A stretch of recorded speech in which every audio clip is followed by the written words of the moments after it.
Hey guys, Luantha here, aka Land634, and we've got the glorious 10.1 TFT patch.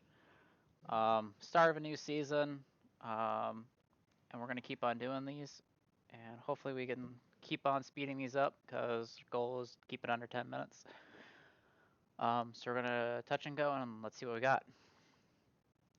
So 10.1, we're going to be looking at the new trait Lunar, which is two new champions, Leona and Karma.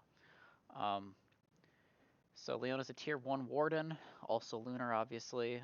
2 Lunar gives every 7 seconds your team gains crit chance, crit damage, and spell power. Stacks up to 4 times. So, if you're playing a super tanky comp, so a full Warden comp, this could work out really well. Leona's ult is she just reduces damage to her by a set number. Um, Kind of iffy on that, and it is a pretty high mana cost for that, so I don't think she's going to be too strong, but she's a tier 1, so that works out. It's also a new tier 1 Warden, so just rushing Wardens early game is going to be a little easier to pull off now. Karma is a tier 3 Mystic, so she fills that slot near Soraka, and she tethers and absorbs damage from an ally. That ally also gets bonus attack speed while the shield's on them. And the first cast is pretty quick in the timing. It's 75. She starts 75 mana out of 100. And really, she's going to be really good at buffing single damage carry comps. So if you have, say, Vayne comps, um, or you have Shadow Kindred, you're running, or a Kog'Maw, she can be really good because you can set up the tether to where she will tether to them, and then you can increase their attack speed, which will be really strong. So I think Karma's actually going to be used a lot more of these two, but the fact that they're tier 1, tier 3 to give that kind of boost, you can actually pull off a lot of really early game cheeses by putting tanky units and putting this lunar buff on all of them. There's 3 new little legends. We got the Flutterbug, the Craggle, and the Talker. Pretty cool. Um, uh, little Craggle here, kind of it's like a mini Galio, so that's pretty cool. Items. So they're replacing some items. They're putting in Last Whisper instead of Repeating Crossbow. And that's going to make it so critical hits reduce arm by 90% for 3 seconds. Note that effect doesn't stack, but it replaces Repeating Crossbow, which basically wasn't getting used except very small areas. Titan's Resolve is coming in for Phantom Dancer, and instead of being immune to crits, whenever they get hit or inflict a crit strike, they get 2% stacking bonus. Up to 50 stacks, where they get extra armor and MR. So a very late game type of build, very big for tanks. But it's not that instant no more crits can affect me anymore, which is where they went with all these changes, were things that weren't getting used and things that were just hard countering certain comps. And then Bramble Vest is getting redone. It's replacing Thornmail, and instead of doing the damage on auto reflect, it's going to, if you're hit by basic attack, it's going to do an AoE burst around your unit. So it's not going to just instant reflect, and it's not based off of mitigation, so it was being abused heavily with Braum Shield. Instead, now it's just going to make you, get functionally a pretty nice AoE, like an electrical AoE burst every time you get hit by an auto, on top of having all that armor, and it's going to scale with your star level, so, I mean, you add that to an electric unit, you can get some pretty crazy AoE stuff going on with that. Frozen Hearts, small rework, it no longer stacks the slow if you have 2. So it's 40%, and stacking just increases the radius. Um, so that's nice for those of us that run just one Frozen Heart. Iceborne Gauntlet, instead of doing that icy zone, it's now going to do whenever you cast, you can freeze something for 1.5 seconds. So it's going to function like it does on Rift. So that's cool because it adds freezing to anything. You can add a freeze to any unit now, which is pretty crazy in all honesty. So whenever they cast a spell, so I'm looking at Kindred, Ezreal, are going to be pretty big users of it. Maybe even Kog'Maw being able to freeze a target. So that's pretty cool. Because because it's the next basic attack. So Ezreal will instant proc it, but he also is Glacial, so it's just a way to buff Glacial, I guess, for him. Ionic Spark is now within 3 hexes. It does 200% of the max mana, so it's going to smash the 1 ult wonders, so to speak. And I love that change because it's not going to punish the multi-quick casting. It's going to punish, hey, I have a 150 ult cost. I just popped my ult. Well, you're just going to eat 300 magic damage. No, that's magic damage, not true damage too. So it is a downgrade in that department. Quicksilver, it just makes the wearer immune to CC. That's a huge buff, and it's a huge nerf to Glacial. But I love that change. It just makes sense.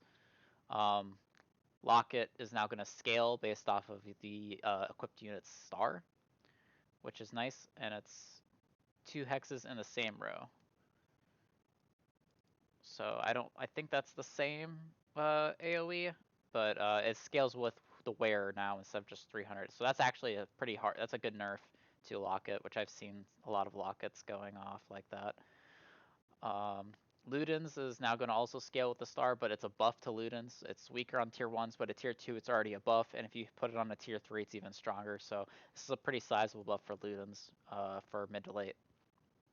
And Shiv, losing 20 magic damage, but it's going to proc on more enemies based off the star level. So those tier 2 Ashe, tier 3 Ashe Ranger builds are going to love this. Hush is losing 5% proc chance, whatever. I mean, it's a nerf to Sivir comp. And then red buff and Murillo losing 2% damage, which doesn't really impact what you were using them for. You're still going to use them on the units you were using them for, regardless prior to that nerf. Some trait changes. Druid's getting more health regen. Light is getting more 6 and 9 attack speed buff, which is really big. I think Light's actually viable again. Ocean 2 is getting nerfed. That's it. And then Shadow is getting a 3. It's getting a 3 buff, and the 6 is also getting a buff, so 5% more at 3, 10% more at 6, which is interesting because I thought Shadow 3 was already pretty strong, so that'll be something to watch. Champion balance, tier 1, Vayne's getting a pretty sizable buff, including her max health shred, which helps out a lot because honestly, Vayne was a trap all last patch. She was never really truly viable just because of how weak she was. Getting 50 more health at base and then also getting an extra 1% damage is pretty big news. Warwick is losing 25 off his mana ult cost total, so you can really... I want to see some Warwick carries because this is some pretty crazy damage actually now, and with that much, it's probably a viable thing to actually pull off is running that Warwick carry. Jax buffs, Malzahar minion damage buff, Nico buff by lowering the mana cost. You could feasibly pull off a tier on Nico and do probably a lot of damage with that. Senna does increases the allies' damage more. Skarner gets more attack speed, a lot more attack speed when his shield's on. So that's an interesting thing, especially with the Predator build. Syndra mana down, which is pretty big. Syndra's really, really, really, really strong. So I think, I mean, that's just another Ocean Mage buff. Varus getting more damage for tier 3, but you don't really tier 3 him, so maybe this makes it so you want to, but I don't think so. Aatrox getting 100 more health, and he's also getting more ability damage, so he's kind of a unit, because right now no builds are using Aatrox. Azir does more damage also, but it's touch and go. I mean, Azir doesn't really have a comp either, so it's interesting to see if Aatrox or Azir get a build. The Nocturne nerf, we were expecting that. The best comp is Nocturne. It only takes level 7 to run. So him getting touched right there is probably for the better. I don't know if it's gonna necessarily make the build bad, but it should make it less popular, hopefully.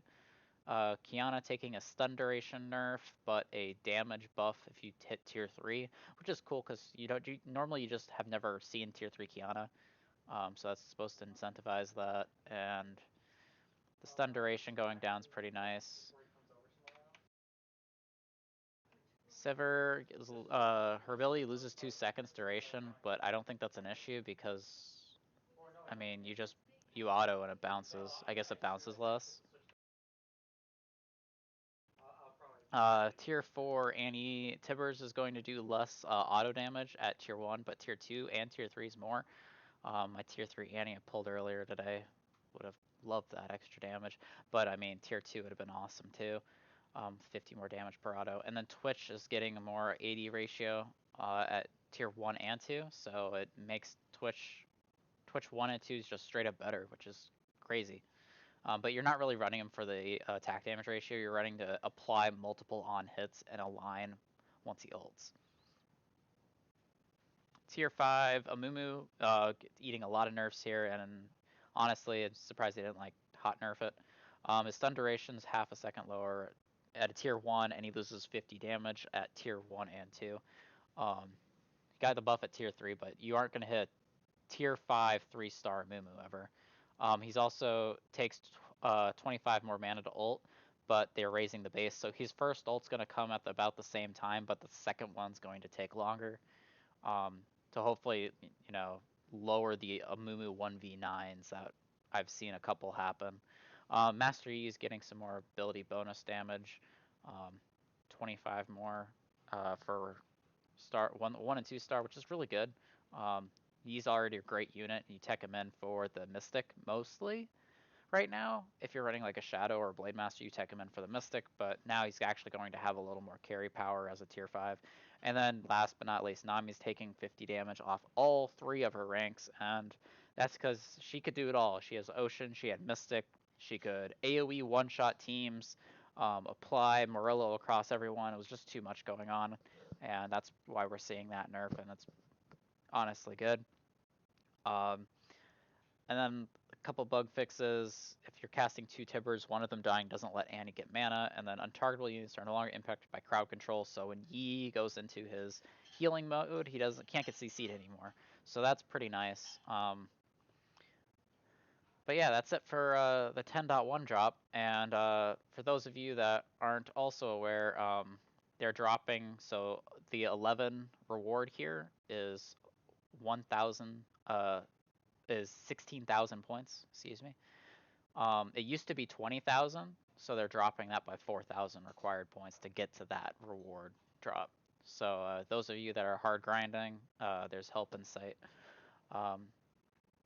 But let me know what you guys think. I think that you'll see a couple new comps hopefully emerge. I think there's really 4 strong comps that were in TFT on this last patch on 924B. I think you'll see a couple more show up. I mean, viability wise, there was probably like 12 solid comps that you could win games on. I think this will increase it just because with Lunar, you're going to be able to do more cheesy things with that. I think straight up Warden with Lunar is going to probably be an actual meta build now because you're just going to be able to get 100% crit almost on these Wardens and just beat people to death and just out tank them, so to speak. But let me know what you guys think in the comments below, and I'll see you guys next time.